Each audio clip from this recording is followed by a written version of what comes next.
So my best writing advice to aspiring writers before you do anything, you have to finish your first draft.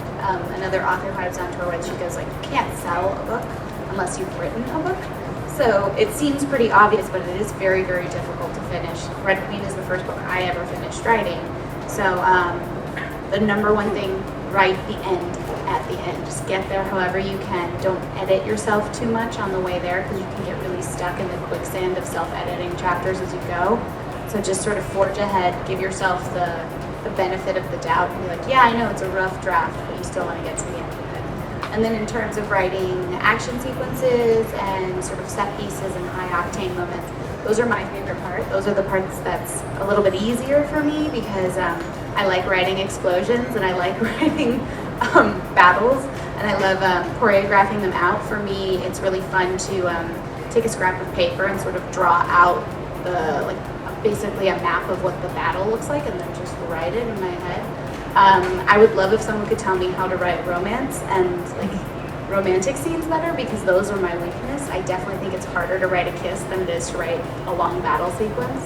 So I guess my advice for writing stuff like that is read stuff like that and see how your favorite authors do it or your favorite filmmakers do it and just sort of internalize the language of those scenes and sort of figure out how to communicate as visually, tonally, and quickly as possible because while it'd be great to describe every little moment of a battle, then you're writing 100 pages that equals to 10 minutes in real time, so you have to balance that out a little. Okay, I'm going to choose a third thing. Actually, what I come at first, before plot or character, is usually world or an image. So for Red Queen, I started with the image of a teenage girl in an arena about to be executed. And instead of being killed, she kills her executioner with lightning. And I thought, that's really cool.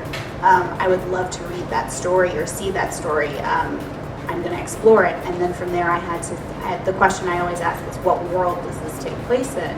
So I had to create a world where that person and that image could be real. And then with all my other stories that are still kind of flying around in my head, it's usually the world that comes to me first. So, for example, the first screenplay I ever wrote was a zombie western. So it was like a zombie apocalypse breaks out in the middle of the old American West. And I thought, that's a cool world. What's the story? Who are the characters? So I start on a very macro, big level and get narrower and narrower. So for me, the most important part, though, of course, is character. Again, I'm more of a world plot person, and character is a little bit more difficult for me, but obviously character is what makes you stay with a story. So you could write the most amazing, fantastic world, but if the people are boring or unreal, you're not going to want to read it. So it's very important to have characters who readers can either relate to or understand, even if they're villains, just something that they can hook onto and really tap into with their characters. Any chance of that zombie western?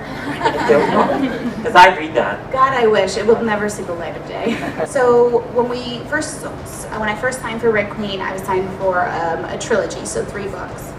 And I didn't know where it was going when I wrote the first book. I just knew it was a series, so they said, let's start with 3 and see where it goes. And I said, okay, I think I can tell this story in 3. And then writing in the second book, I figured out where I wanted the ending to be, and I thought, I can do that in 3 books. And then right now, I outlined and am writing the 3rd book, and I realized I can't get to that ending in 1 book. And if I did try, it would either be really, really rushed or a really big book that was kind of garbage. So I said, we went back to Harper and said, I think I need 1 more book. And they asked, like, well, can you do 5 instead of 4? And I said, no. So it's not extending or stretching, it's just doing what the story is requiring as I'm understanding more and more of the pieces and how the characters react. Because you can write on the page, this happens, this happens, this happened, and say it's going to take 100 pages to write. But it's up to the characters. If they want to take a detour, they will. It's super weird when they do, and you're like, what's happening here? But yeah, so it's just doing what the story needs and what I can now feel the story's pace is. Yeah, so Universal Studios has the film option on Red Queen. And as of right now, everything that we would want to be happening is happening. It's very exciting. I've read several drafts of the screenplay.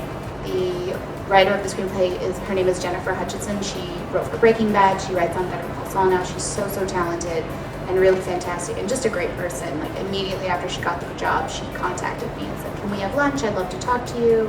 And that's sort of been the pattern with the film people is they've been very inclusive of me. I've met all the producers, I've met the director. We have Elizabeth Banks signed on to direct, and it's yeah, it's really cool. They've all been very clear. You know, we know you also work in this industry. We get that you're an asset and someone that we can use. We want you included. We want you happy. So they've been very great, and I know pretty much all that's going on as of right now. Yeah, it's good. But it's nice that I do work in that industry and I know where my job ends and where my place is, so I don't have to worry too much. There's not things I'm stressing about because they're way out of my control, as they should be. Like casting, not my division, not something I should be doing, not something I need to worry about, which is nice. Yes and yes. So my top 3 fantasies would have to be Lord of the Rings, J.R.R. Tolkien. That one's always going to be my like watershed core inspiration. I read those when I was 11, and I carried that book around for 2 years until it fell apart. And everyone was like, "Oh, there's Victoria with her battered Lord of the Rings." I loved that book so much. Also, Harry Potter, obviously, J.K. Rowling, total hero. I started reading those books when I was 9 years old, and the last book came out when I was 17. So I honestly felt like I went to Hogwarts even though I didn't get my letter. And I totally pity any generation like before or after mine because I was there. It was me. And then the third fantasy world and story that I absolutely love and had a lot of influence on Red Queen in particular was the A Song of Ice and Fire series by George R.R. Martin. Just the way that he twists fantasy tropes, but also is very clear about there being no antagonists or protagonists. No one's good, no one's evil. It's all shades of gray morality. That was really inspiring to me in writing Red Queen, and I tried to do a bit of the same, of characters who are bad but make good choices, or are good but make bad choices, and just the whole run of the mill. I think it makes for really realistic characters in very extraordinary worlds, which just helps you kind of ground yourself and appreciate it more. I learned pretty much every storytelling trick that I know from film school. It's just a really, for me, a comprehensive and highly internalized way of telling a story, because 3-act, 8-sequence structure was so hammered into me in school. It's very easy now for me to pick out an idea and then sort of say, okay, this is the first act, this is the second act. I get a little wonky in the second act, and this is the third act, and this is how we break down the story. And it means that I hate outlining, but I make myself do it, but I don't have to outline that much because I have it sort of in my head already and it's internalized like the bones of the story. From film, I also learned pacing is totally key. Pacing, you want to get into your scenes as fast as possible and get out of your scenes as fast as possible. Escalation is the name of the game. Every single scene must up the ante. So when I'm writing sequels, now I'm like, oh my god, I really need to outdo myself, and I don't know how. And now when I'm planning books, there are times when I'm like, no, I can't do that yet. I have to wait because I'll never be able to top that, so that has to go in the end. Also, knowing your audience is very, very important. My job, my first job before anything else, is I am an entertainer. I am here to take you out of your world and put you in mine and sort of strap you into the roller coaster. So I'm putting on a show, and it's your show. And so I need to know what you like, what you need, what you're subconsciously are wanting from a story, what twists and turns should come next. So that's another thing that film really taught me. In terms of which one I prefer, I will tell you that I prefer whatever one I'm not working on at the time. So since right now I'm writing the third book, I'll be like, oh, I wish I could write a screenplay right now, because screenplays are so immediate and so visceral. They really make you aware of language because they're only 120 pages tops. They're like 1/6 the size of a regular book in terms of word count. So you have to be really careful and really know what you're saying and use connotation very well. And it's really good screenplays. If you could get your hands on some good scripts, it's poetry, man. Because just the way that they paint pictures with 3 or 4 words, amazing. But then on the other side with novels, you do get the room to actually paint a picture, and you can describe what a room looks like. And when I first came back to novel writing from writing screenplays, I was like, oh my god, I can talk about what this place looks like and what it smells like and all that, and what these people are thinking, which are not things you can really put into a screenplay unless it's in a voiceover, which is like whatever. And then I think you also get a lot more time with your characters. You do get to delve deeper into their head, especially in Red Queen, because it's a first person, so I get to, we get to understand what she's thinking. which is definitely not what you can do in most screenplays. Most difficult. The quiet scenes are always hard for me, sort of the regrouping after something bad has happened. In Red Queen, I'm trying to remember what was a really hard one. The entire middle of that book was very difficult for me because a lot of it is like build up and it's a lot of learning the world. And there were times when I was like, can someone just have a fight, please? So I had to put in little fights. But also the middle of that book was also just really hard for me because I was writing that long before I thought it was garbage and I didn't know where it was going and I had no idea if it would ever see the light of day, let alone be published around the world. So there was a lot of just self-doubt in that book, so that made it hard. And then Come Glass Sword, I at least had a little bit of a cushion now because I had a book deal, but Red Queen hadn't come out yet, so I had no idea how things were going to land.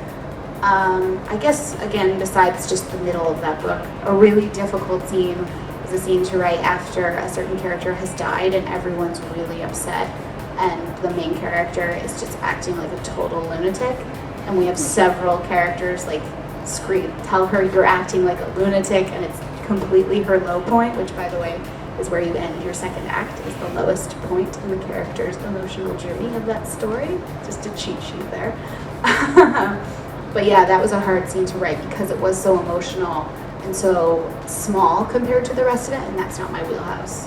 Where did you draw your inspiration for the names and abilities of the royal houses of North? Okay, great.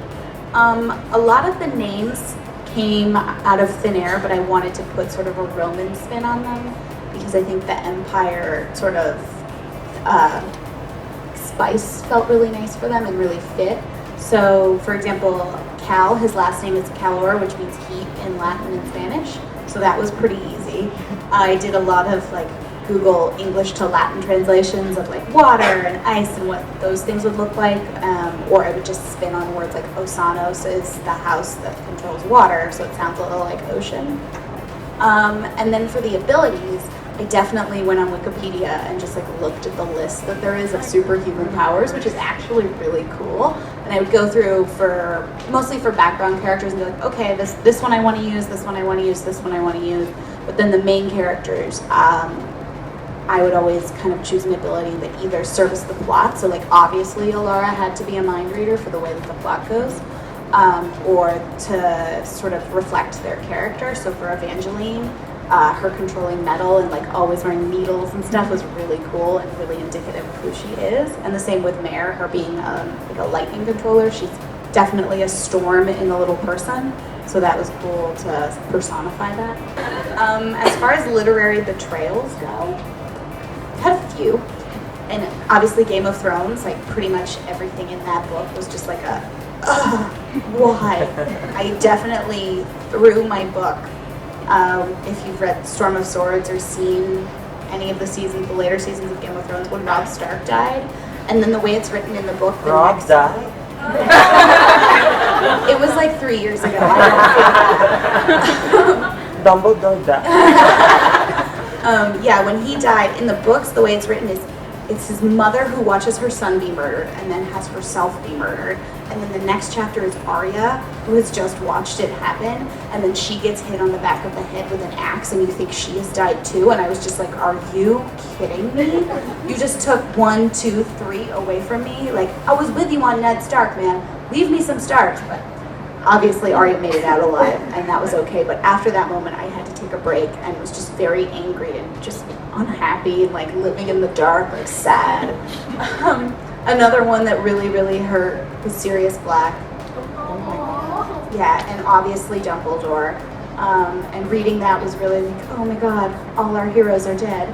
But it was totally necessary and great from a story standpoint, because taking away the mentor or the sort of the character you lean on is storytelling 101. I mean, Obi-Wan Kenobi, we know he wasn't making out of that first movie.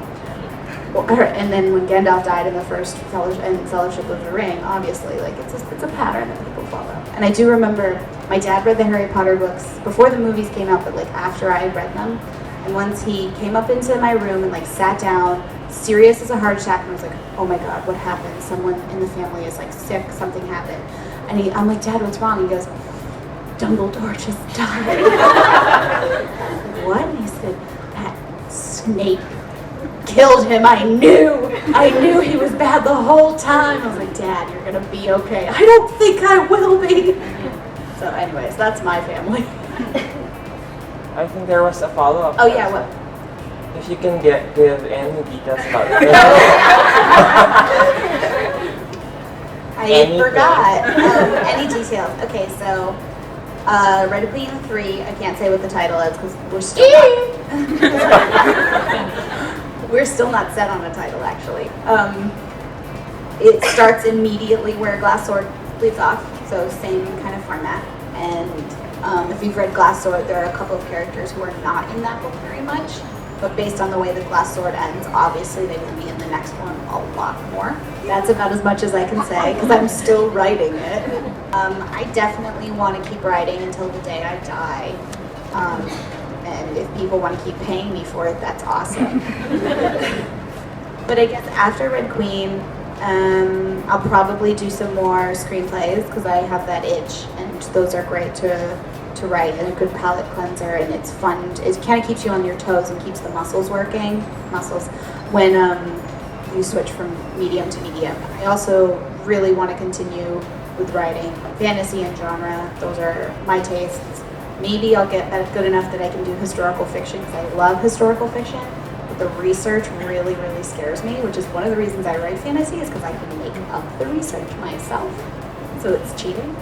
But yeah, I have after Red Queen, the 4th book, I'm signed with HarperCollins for one more novel. And I'm like brainstorming on what I want that to be and what sandbox I want to play in next. It's a zombie western. When I created her, I was just like, this is going to be awesome. I hope people like it. Because, again, my first job is to entertain you guys, and any theme or moral comes in later and usually bleeds in from me. But I'm a feminist. I'm a young, modern woman, so I think it was just my natural inclination to write a woman or write a story that is feminist and like treats women equally and all that radical stuff.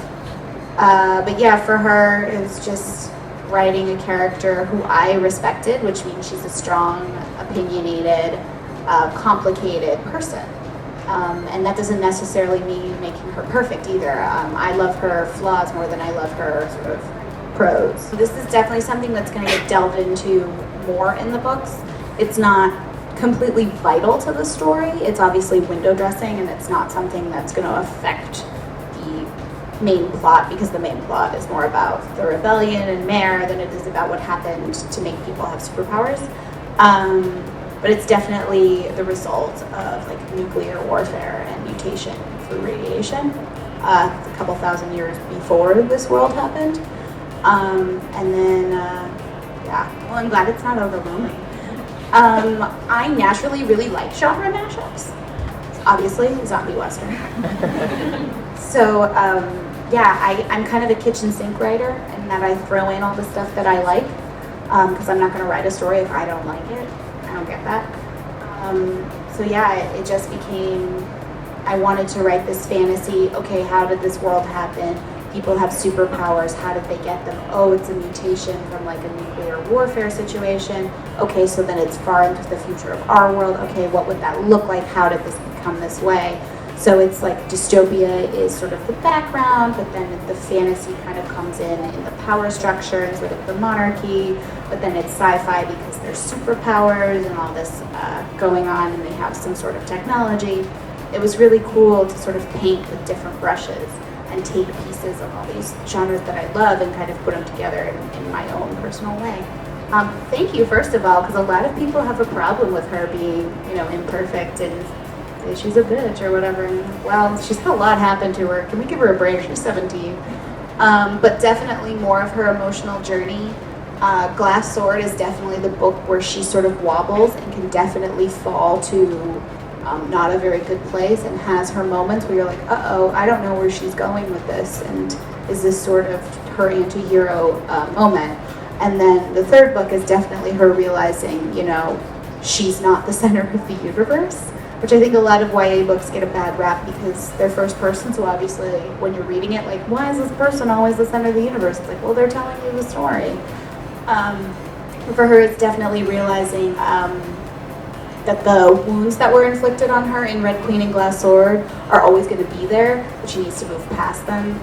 So the first book, she trusts the wrong people. The second book, she trusts nobody. The third book, she's learning to trust who she can and trust herself, which is the most important thing. When she loses trust in herself in the second book is when she starts making really bad decisions. So the third book is her sort of getting that back and starting to believe in herself, but not to the extent that's unhealthy. Yeah, thank you guys so much for having me. Thank you for liking Red Queen and Glass Sword enough that National Bookstore wanted to bring me out here. I've had a really fantastic time. I never ever expected anything like this. I didn't know this was a thing, and I hope that I get invited back one day. Thank you for watching!